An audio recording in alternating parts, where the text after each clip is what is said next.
Bună ziua, doamnelor și domnilor, ne aflăm la Teatrul Național din Cluj-Napoca. În această seară va avea loc premiera spectacolului Per Ghint, după regia lui Sorin Misirianțu. Avem cumva și bucuria de a-i lua un interviu. Bună ziua, domnul regizor! Ne bucurăm să fim alături de dumneavoastră la Opera Teatrul Național. Mă bucur că am lucrat cu tine, mă deșteaptă. Foarte mult.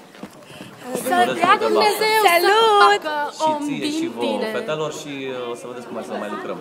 Doamne ajută, Doamne ajută. Cu strănută. Cu strănută. Continuăm reportajul nostru. Câteva cuvinte pentru spectacol, înainte de spectacol. E cel mai tare spectacol care e aici. De mulți ani.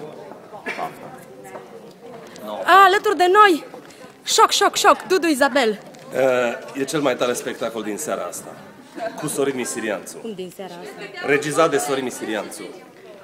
Alături de noi avem și orchestra, pian Renata Burcă. Câteva cuvinte înainte de spectacol. Puține cuvinte, nu există, nu se poate, este fantastic. Fantastic. Doamna Tuță, super Viora a doua. o super sonorizare. Domnul Nicu să trăiască. Da. Viora întâi. Se vede foarte bine. Câteva cuvinte înainte de Hai, nu, spectacol. serios. Câteva cuvinte. Foarte frumos. Vă mulțumim mult. Vă rog frumos la microfon încă o dată. Microfon 20 probă. Na, bun. Nu pot, Alături de acum noi, nu domnul pot. Vlad Morar. Bună El seara, este bună seara. Bună dimineața, clar în acest spectacol datorită tatălui său. Ai, ce dume, excepțional. Asta este, Dumele lui copilul Maria, încearcă, Maria. copilul încearcă. Școala de la Deva. Câteva cuvinte înainte de spectacol. Cel care a orchestrat minunat această mică suită, care este absolut fenomenală datorită dumneavoastră din punct de vedere muzical. Dați-mi voi felicitările noastre și toată admirația alături de ele. Mulțumesc frumos! Da, ne bucurăm și sperăm să mai colaborăm. Sperăm că și dumneavoastră sperați să mai colaborăm. Da, sigur că sper, sigur că sper. Foarte frumos. Și sper că am înțeles ce ai spus, dar cred că am. E de bine, e de bine. Da, aici, doamna Violă, poftiți. Doamna Violă. Câteva cuvinte înainte de spectacol, la microfon. De ce la microfon cu tătunai? Stați, la microfon. Să fie mai pentru interesant. regie. Să fie mai interesant la microfon. Suntem foarte emoționați, vă așteptăm cu drag, să ne aplaudați, ca să ne treacă emoțiile. Nouă ne place foarte tare ce cântăm și sper să vă placă și vouă, sperăm să vă placă și vouă.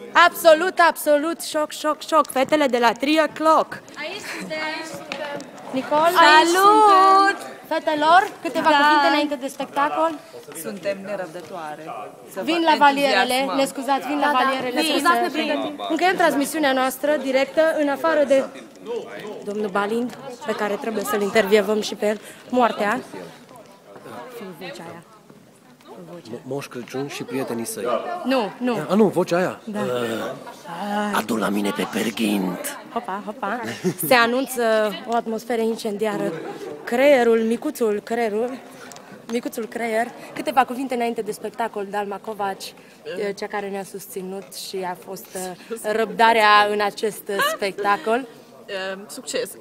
Tuturor să fie. Da, mulțumim, am înțeles. Deci mi-ai dorit succes, am nevoie de baftă, asta este viața. Vă așteptăm vineri seară, mâine seară, la orele 19 la Teatrul Național. Hola! Nu ratați! Hai să umplem sala!